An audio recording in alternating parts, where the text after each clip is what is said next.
Hello and welcome back. This is Stripping It Right Back, part 8. So yes, in part 7 I was talking about the idea of the mind as a topological eye, an observational eye that sees topologically.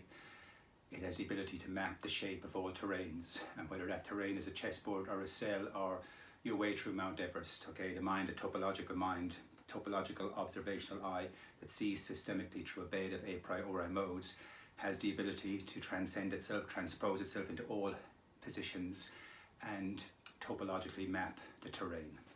Okay, that's where we are so far. And anyway, we're getting closer towards the end and to the end.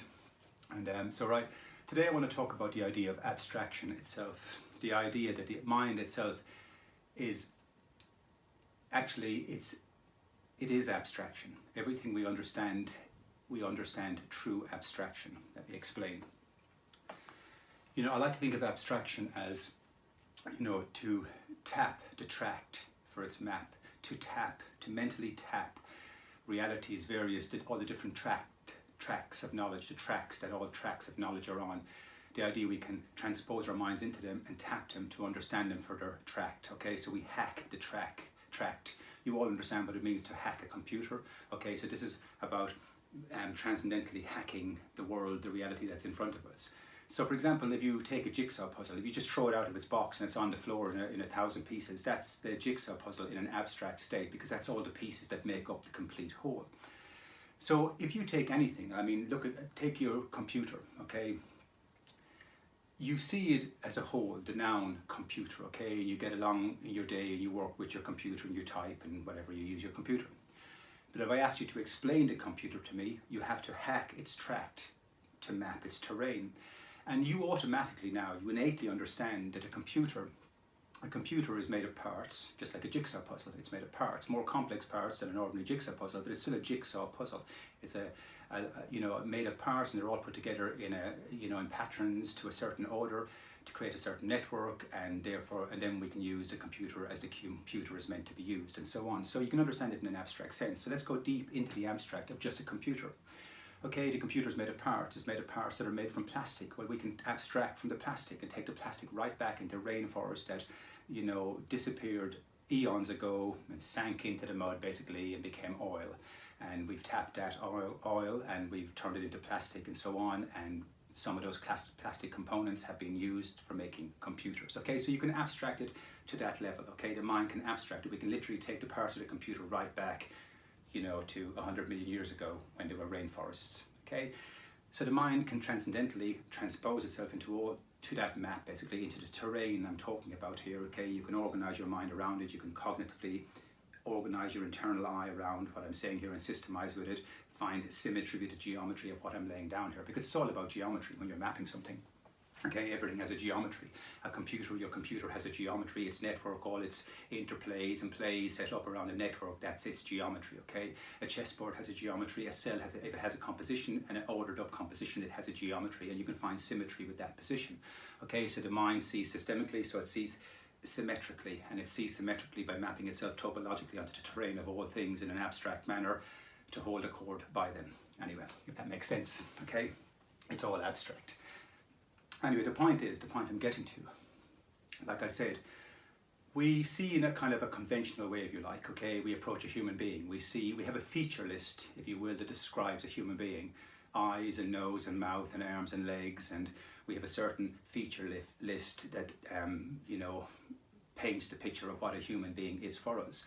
But equally, we can move into our minds and hack the tract, okay, of what a human being is and break it down into its parts. It's all its constituent parts, okay? It has lungs and kidneys and liver and blood cells, white cells and so on, and bones and marrow and so on, and molecules. Okay, so we can open up its tract, okay? And we can open up its tract and walk in along its track, okay, to map its terrain. So it's the internal eye that has the ability to do this in a topological sense. Anyway, the overall point is this. Everything we understand around reality, we look at it through, like I said, a conventional lens out here, okay? We understand it around a feature list. That's a mountain, that's a tree, that's a person, that's an ant, that's a chessboard, that's a cell, and so on. But our eye is naturally, our inner eye is naturally in an abstract state. It's very important you make this distinction, okay, before we move forward, before I wrap all of this up. Your mind naturally sees in an abstract state, okay? And it pulls this reality together in a conventional way so we can focus on certain aspects of this reality, the various forms in this reality and the space between them and all the aesthetics of this reality and so on, all this sensorial feed. We map ourselves around it and we hold it together as a set of feature lists. Okay, but we are naturally sitting transcendentally in it, okay, at all times, because at all times you can hack it. You can hack the track, walk in along its track and map its terrain for its geometry. You can symmetrically fit your systemic topological eye around all terrains, basically. So transcendentally speaking, you are in that state. Everything you understand is in the abstract, okay? So abstract yourself from yourself for a few moments and try and, you know, walk your mind around the tract of what I'm laying down here. I'm trying to coordinate, so navigate the tract, okay? Follow the track of my words, the track I'm laying down on you, and understand your eye, like I said, and sit back and become mindful of it, okay? We're getting to a stage now where I'm going to be asking you to become more mindful of things. So become more mindful of yourself, sit back and meditate, mediate yourself, move in towards the core of yourself and think about this reality. The very fact that you can move in towards the core of yourself is abstraction, okay? Because you're out here most of the time making tea, talking to friends, going to work, going about your daily, basically, going about your busy, going about your family, going about your friends, going about entertainment, going about the stars, whatever. You're out here at all times. But become mindful of yourself in a different way now. Become mindful of yourself in relation to abstraction, okay? Think about how you can right now sit in the world transcendently and transpose your minds into all fixed positions of it, from past states to the present state to future states, okay? You can take any object in front of you right now. You can take a tree back to its seed, okay? And back to its seed and back to the tree and back to this tree to produce the seed and back to the seed to produce the tree and so on. You can take the chicken and the egg, you know, back along a line, okay? Which came first, the chicken or the egg? That's abstraction, okay? So you can think with the fact that we were once fish, okay? Become mindful of it. Lift your mind up, transpose your mind around all the fixed positions that give you that abstraction of it, okay? So you can see what I'm getting at. You can abstract from that.